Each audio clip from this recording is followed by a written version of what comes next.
finally speaking out. Ed O'Neill, the famed star of Married with Children, has shared the truth about what actually happened to your fuel behind the scenes of the renowned sitcom. The cast's off-screen relationships, alleged conflicts, and memorable moments that were never shown have been the subject of years of fan speculation. With the revelation of truths that will astound viewers, Ed is now revealing more. On set, what actually happened? The solution is more dramatic, unexpected, and fascinating than anyone could have ever guessed. Finally confirming what transpired on the set of Married with Children is Ed O'Neill. Hollywood was rife with rumors for years about the tension that smolders behind the obscene antics and vulgar laughter of married couples with kids. The Bundy family flourished on TV, exchanging jabs and accepting dysfunction in a way that no other sitcom had done before.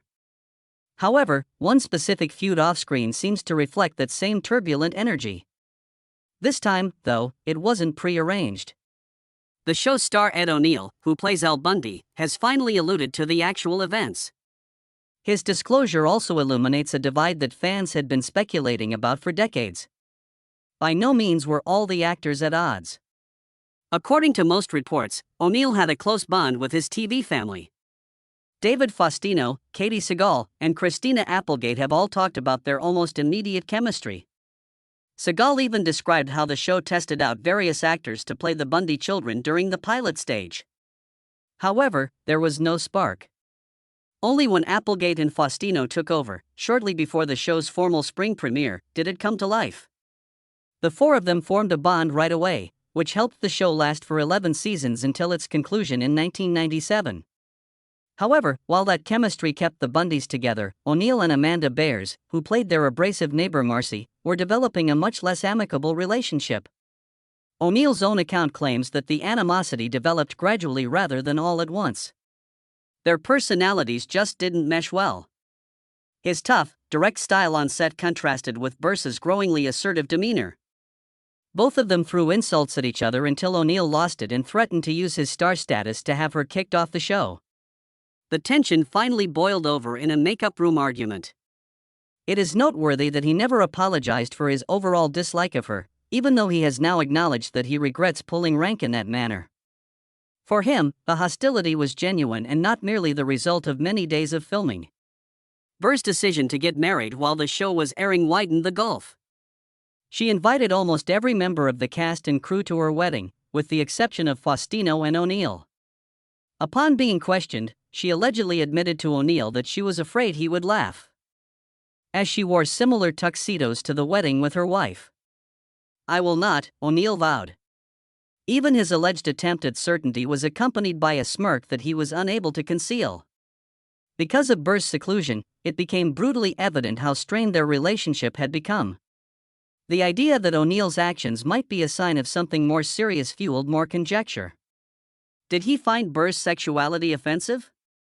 At the time, she was coming out as a lesbian more and more, and O'Neill acknowledged that this change contributed to the difficulty of their collaboration. The irony is blatantly obvious to detractors. Years later, he would make a comeback to television as Jay Pritchett on Modern Family, the head of a household that proudly supported an out gay marriage. O'Neill became a cherished character to a new generation of viewers because of a role that promoted inclusion. Nevertheless, the other members of the Bundy cast prospered alongside him in spite of the conflict. After the show ended, the on-screen family remained close and their bond endured. However, Bear stayed outdoors. And now that there is a simmering buzz about an animated revival of Married with Children, viewers are wondering: is the long-standing conflict still going strong, or could it finally be resolved? But first, let's take a step back and examine how this groundbreaking series came to be before we learn more about what O'Neill ultimately affirmed. Ed O'Neill's journey from Spotlight to steel mills. Ed O'Neill had a totally different life long before he evolved into the irate shoe salesman who made crowds laugh, Al Bundy. He was raised in a working-class Irish Catholic family with origins in immigrants who came to America in the middle of the 1800s. He was born on April 12, 1946, in Youngstown, Ohio. From a young age, Youngstown's steel mills and building projects were a part of his world. And by the age of 14, Ed was already exchanging textbooks for hard work, first working construction jobs and then steel mill shifts. He would carry that early grit with him throughout his life, even when his career shifted from athletics to theater. His first love was football. O'Neal established his reputation on the pitch at Ursuline High School, and his commitment was recognized with an Ohio University scholarship. However, he didn't anticipate academic life. He committed to Delta Tau Delta, majored in history, and immersed himself in college life. He eventually put his passion for parties and athletics ahead of his academic focus, though. After his second year, O'Neal left after having arguments with his coach and receiving poor grades, having previously discovered that his independent nature might cause him to fight with authority. He transferred to Youngstown State University, where he joined Delta Sigma Phi, another fraternity, and once again donned a football uniform, determined not to give up. Despite facing talented opponents on the field, such as rising athlete Roger Staubach, his future was not one of scoring touchdowns. Something else was bubbling in the background. Although he continued to practice football discipline, Youngstown's theater department started to draw him in and drew him to a whole other level. By the time he departed the football pitch, O'Neal was investigating positions that required more than just physical prowess. When he played a boxer on Broadway, combining his athletic experience with his developing acting skills, it was his big break. It was a fateful role. After spotting him, acclaimed director William Friedkin offered O'Neal a tiny role in Cruising, co-starring Al Pacino. Even though it was a short visit, it was the first time Hollywood doors opened. He went on to play more parts, each honing his technique. He starred in the popular crime drama The Equalizer and played NYPD detective Jimmy Popeye Doyle in the TV movie Popeye Doyle. Even if it was difficult to follow Gene Hackman's famous representation from The French Connection, O'Neal's performance demonstrated that he could easily manage characters with a rough edge. Even though audiences were unaware of it at the time, he was gradually creating the experience that would eventually clash with the once-in-a-lifetime chance. At that point, the story takes a particularly intriguing turn. From football fields to steel mills, from crime dramas to Broadway stages, every turn in his career appeared to bring him one step closer to the part that would make his name. How did he get cast in Married with Children? That is the question now. Find out by staying with us. The birth of the Bundys, disobeying every regulation.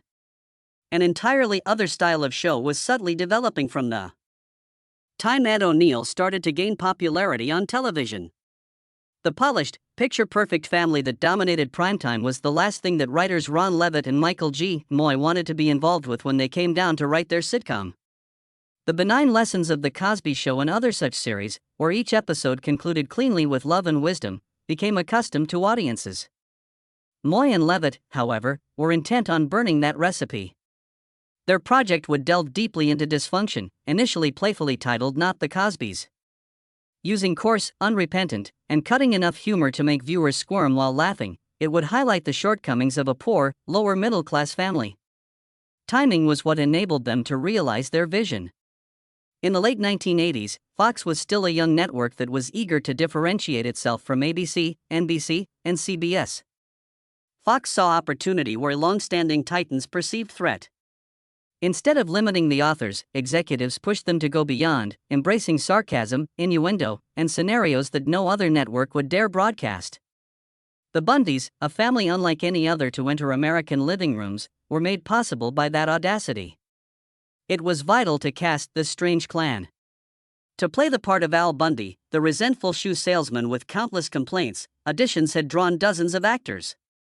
However, the creators paused in 1986 when Ed O'Neal walked into the room, sank into a chair, and made a casual gesture known as a defeated sigh that was copied from something related. That one sigh encapsulated everything they had in mind for Al: fatigue, resistance, and just enough humor to make suffering amusing. There was no need for them to see more. That's when O'Neal turned into Al Bundy. The next obstacle was Al's colorful but lethargic wife, Peggy Bundy. Katie Seagal did not simply show up for her tryout. Wearing a tight, gaudy costume and bright red hair, she practically strode in. She got Peggy right away. The woman who refused to help out around the house and who teased, nagged, and seduced in equal measure. Seagal subsequently said that she sensed the character's spirit of rebellion right away, and that fire made Peggy a household name. But the children were more challenging. Tina Caspary, the original Kelly Bundy, filmed the pilot but was never able to connect with the other actors. After noticing the absence of chemistry, Fox decided to take a chance. Introducing Christina Applegate, who was 15 years old. When she arrived, the role changed. The audience couldn't help but laugh at Kelly because of Christina's blend of naivete and cunning humor, which made her both absurd and somehow real. Subsequently, she recalled how easily she assimilated into the sardonic environment on set. Bud Bundy saw a similar recasting. After being initially selected, Hunter Carson's chemistry failed once more. Everything fell into place when 12-year-old David Faustino went to audition. He was anxious while reading scripts full of mature humor, but his ability to accept Bud's underdog energy, awkward, ambitious, and constantly cunning, gave the program its final piece. The neighbors were a necessary counterbalance to the Bundys in the series. As the prim counterpoint to AL's pessimism, Amanda Burris played Marcy Rhodes. While her relationship with O'Neill added another level of parody, her incisive delivery brought order to the pandemonium. Burr subsequently acknowledged that the actors initially had a streak of skepticism, but that soon changed to a friendship that lasted for weeks. During Applegate, Segal remembered that O'Neill made her giggle almost instantly. Characterized the actors as becoming a close-knit family both on and off screen. The Bundys had an advantage over any script because of their immediate chemistry. When Fox execs finally received the pilot, they were taken aback. They cautioned that the supporting parts needed more vigor but commended the scathing humor and obvious chemistry. They were aware of what they had, though. It wasn't only a humorous show. It caused a stir. It was not a pretty picture. Audiences were challenged to feel offended. Married with Children became the anti-sitcom in a matter of episodes and sparked discussions all over the country. Viewers couldn't take their eyes off it, while critics referred to it as obscene and parents as hazardous. The most boisterous and contentious family on television was Fox, who had previously been disregarded. The show soon pushed limits too far for some as the Bundys tightened their hold on living rooms. The subsequent events permanently altered television. Observe further. The controversy that cemented the Bundys' invincibility. An episode of Married with Children called Her Cups Runneth Over was released in 1989. The plot appeared to fit the irreverent tone of the show. Jefferson strolling through lingerie stores with Al Bundy. A plot that is full of innuendo, sneaky humor and sly visual humor. However, beneath the humor were things that would cause a cultural uproar. Risque dialogue, semi-naked scenes, and a flamboyant gay character wearing a crown, things that other networks would never have included. Terry Ricolta, a mother of 4 from Michigan and the sister-in-law of the governor of the state, was the most vocal opponent despite the swift pushback. Anger. Stricken, she started a personal campaign that quickly turned into a nationwide boycott. Ricolta warned in letters to powerful corporations that their advertising funds were funding unethical material that was detrimental to families. Her fury made national headlines, and within weeks, major sponsors including Warner Lambert, Gillette, and Coca-Cola publicly retracted their advertisements. The impact was risky for Fox, a newcomer attempting to compete with ABC, CBS, and NBC. Since the network was mostly dependent on ad revenue, losing such well-known sponsors felt like a direct danger to its survival. Fox pulled another episode, I'll See You in Court, from the schedule in an effort to calm the controversy. It was decided that the script, which focused on a couple who overheard sex in a hotel room, was too explicit for primetime television. It wouldn't come up again for years, and then it would be drastically altered. There was constant pressure inside the factory. Every scene and every word suddenly had weight, as Ed O'Neill recalled later. Despite the extreme strain, I believe it sharpened the performance. We needed to deliver the laughter in a more inventive way. The environment, according to Katie Segal, is one of continual scrutiny, with critics able to analyze even a raised eyebrow. Christina Applegate, who was only 17 at the time, was thrust into an almost unbearable spotlight. She became known as a young sex symbol almost immediately, which led to job opportunities but also unwelcome attention she wasn't ready for. However, the boycott was incredibly ironic. It enhanced the show instead of detracting from it. Married with Children was ranked 48th in the country prior to the controversy. In the seasons that followed, it routinely rose into the top 50, occasionally even higher, and remained there for years. The attempted censorship had backfired spectacularly, turning the Bundys into cultural lightning poles instead of a brazen sitcom family. As noted by television critics, Ricolta's campaign had produced a classic example of the Streisand effect, which states that suppressing something only makes it more successful. Fox saw the worth of the commotion immediately. Rather than offering an apology, the network capitalized on the controversy by redefining the show as a sitcom that wasn't appropriate for all families.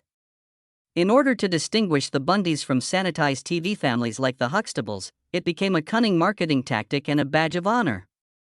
People who might not have watched it all now wanted to see what all the excitement was about. Ricolta later acknowledged, with some resentment, that although she still disapproved, her effort had unintentionally made Married with Children a household name. The long-term effects were indisputable. Devoted fans believed that the raw edge of the Bundys was being dulled, and this was exacerbated by the frequent trimming or censoring of controversial episodes that were later broadcast on TV or distributed on DVD. Nevertheless, the publicity had already served its purpose. By addressing taboos rather than avoiding them, the show had cemented its position as a pioneer and demonstrated that television could succeed. Success behind the scenes came at a high price. Tensions that the public never saw were brewed by demanding schedules, conflicting egos, and personal problems.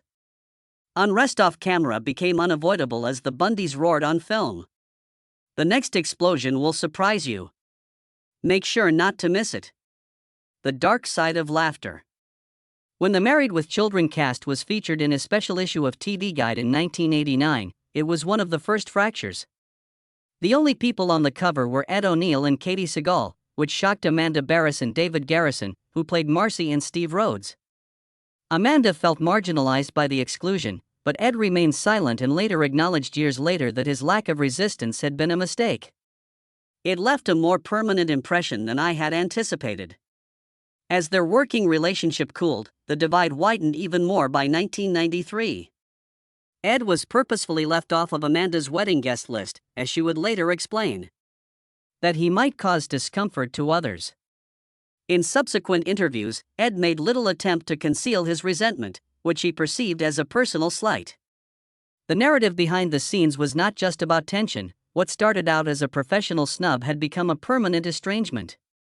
In 1991, Katie Sagal lost her unborn child 7 months into her pregnancy, a real-life tragedy. Viewers had long anticipated Peg Bundy would give birth to a new child, so the pregnancy was already woven into the plot of the show. The writers had to make a quick change after the tragic setback.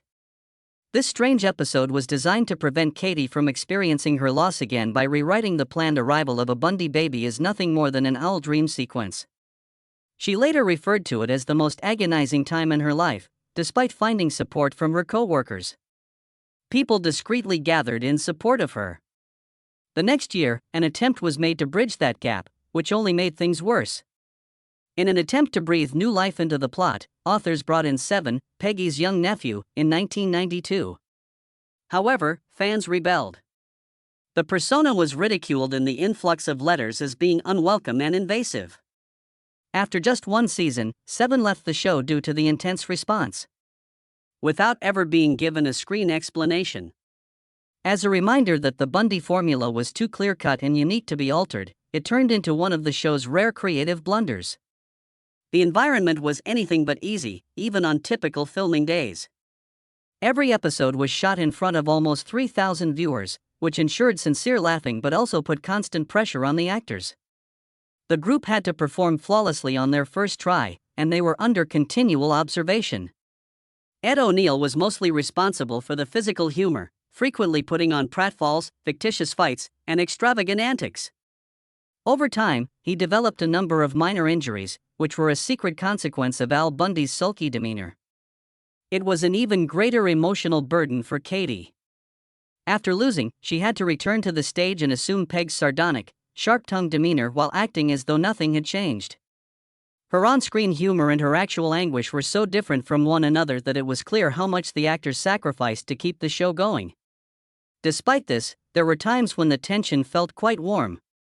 The ensemble frequently had genuine intimacy off-camera, Christina Applegate said, despite the ongoing stress of filming and the dysfunctional family on show. Even so, the demanding schedule, the live audience's expectations, and the ongoing public scrutiny led to rifts that occasionally deepened into hostilities. For the performers portraying the Bundys, surviving the program required much more than simply delivering their lines, even though they may have been America's most outlandish television family. When controversy took center stage, the events behind the scenes told only half the tale. The Bundys turned into controversial topics on TV, provoking outrage and hilarity in different moments. In episodes that challenged American television more than most at the time dared, the show's most jagged edges were shown. The episode of Her Cups Runneth Over that focused on Al Bundy's hunt for a discontinued bra aired in 1989. Despite its intended ludicrous comedy, it sparked nationwide protests. The outrage became so strong that boycott campaigns were started, and parents demanded that Fox discontinue the show completely. The Bundys appeared to be untouchable cultural dissidents, but ironically, the controversy only increased viewership. The show continued to push the boundaries of television. It's another notorious episode. See You in Court. Focused on a couple who learned they were unwittingly captured on a hotel sex tape. Fox put the episode on hold for years because of the very provocative plot, fearing negative reactions. When it eventually made a comeback in the middle of the 1990s, it was already regarded as one of the most heavily restricted sitcom episodes of the period. Nevertheless, headlines weren't just generated by mature humor. The show frequently made fun of current hot-button subjects. The Egg and I made fun of animal rights advocates while No Ma'am presented Al Bundy's men's organization, which was founded to criticize feminism. Some hailed the show as a scathing caricature of both sides' radicalism, while others denounced it as misogynistic. Ed O'Neill later clarified that he never saw No Ma'am as endorsing excessive behavior, but rather as a means of making fun of it. Despite the nuance, the controversy persisted. And advocacy groups' demand caused dialogue to be trimmed or softer in later reruns in order to comply with more stringent television standards. Nevertheless, spontaneity flourished on the set. Specifically gained notoriety for ad-libbing remarks in scenarios set in shoe stores or bowling alleys. As if they had always been in the screenplay, several of these spontaneous remarks managed to get past the censors and became famous, being cited by fans decades later. The show's irreverence was further enhanced by its use of famous guest stars. Sam Kinison, a comic, was particularly noteworthy because of how well his uncontrolled energy reflected the Bundy spirit. His appearance caused ratings to jump, demonstrating that the humor of the show could be amplified by the proper outsider. However, pushing boundaries had a price for the individual. The actress who played Kelly Bundy, Christina Applegate, acknowledged years later that she felt torn and occasionally under pressure when she was forced to perform in skimpy attire at the age of 17. In contrast, Katie Seagal recalled repeatedly shooting a staircase collapse until the bruises were visible, serving as a reminder of how much physical strain might be concealed beneath the laughter. By the show's last moments, the controversies itself had become a part of its character. The Bundys' reputation as television's biggest troublemakers seemed to be cemented by each protest, restricted show, and irate letter. And Fox didn't even officially notify the cast when it unexpectedly ended the show after 11 seasons in 1997. It wasn't until fans questioned Ed O'Neill in Ohio if the program was over that he learned the truth. It was while driving when Christina Applegate heard it on the radio. A farewell conference did not take place. Bidi Bikia, be aware of your last celebration. Just quiet. Ed, years later, would put it simply. We had a great time laughing, and I want to preserve that. The Bundy cast all carved their new routes once the curtain came down. In 2009, Ed took on the role of Jay Pritchett in Modern Family, to which he received praise and nominations for an Emmy for portraying a very different kind of father. When Katie Seagal won a Golden Globe for her portrayal of Gemma Teller in Sons of Anarchy, she revealed Peg's humorous exterior. Dead to Me helped Christina Applegate create a new legacy, but her career was drastically altered in 2021 when she disclosed that she had been diagnosed with multiple sclerosis. David Faustino transitioned into voice acting for animated shows, and Amanda Bears flourished as a director. Speaking candidly about her long-rumored conflicts with Ed at fan gatherings later. It's amazing that Married with Children hasn't faded even after over 30 years after its conclusion. Astonished that such a daring sitcom existed in the late 1980s and early 1990s, newer fans have discovered the Bundys via the streaming services like Hulu and Peacock. The number of viewers is still increasing globally. Many reviewers praising this series as the program that paved the way for It's Always Sunny in Philadelphia, Family Guy, and The Simpsons. In her reflection, Katie Siegel summed it up best: "We violated every stereotype of the family sitcom. Although they weren't flawless, the Bundys were real." However, did you know that there was a specific individual who was never supposed to be on the Married with Children set? Be patient with us, because Ed O'Neill's ultimate revelation will astound you. The almost non-existent casting gamble. One of the Bundys was never supposed to be there in the first place, despite the fact that they were solidifying their legacy in television history. Fame from sitcoms was not Ed O'Neill's goal when he arrived in Los Angeles. From Youngstown, Ohio, he was a theater-trained actor who specialized in dramatic roles. He performed as Lenny in Of Mice and Men in Hartford, a role that was more laden with subdued melancholy than comedic banter. While O'Neill was giving his all to that heartbreaking role one evening, a casting director who was visiting the family just so happened to be there in the audience. His image of O'Neill's immobility was powerful enough to stick in his mind, even though he wasn't searching for television talent. A few months later, the same director learnt that Fox was having trouble filling the position of a shabby shoe seller in a brand new sitcom. The most unlikely applicant, a dramatic theater performer with no experience in comedy, was his suggestion. Desperation forced the producers to listen, even though it sounded ridiculous at first. After a hot game of handball at the YMCA, O'Neill was still lugging his sports bag in Los Angeles, licking his wounds from a failed pilot, when the call came. He had nothing in mind when he went to the audition. The majority of actors who came before him had a Jackie Gleason-esque delivery of their lines. Crazy, loud, and almost cartoonish. A different route was taken by O'Neill. His uncle, a judge who handled life's setbacks with composure, came to mind. "What's for dinner?" his uncle would sigh if the dog got run over.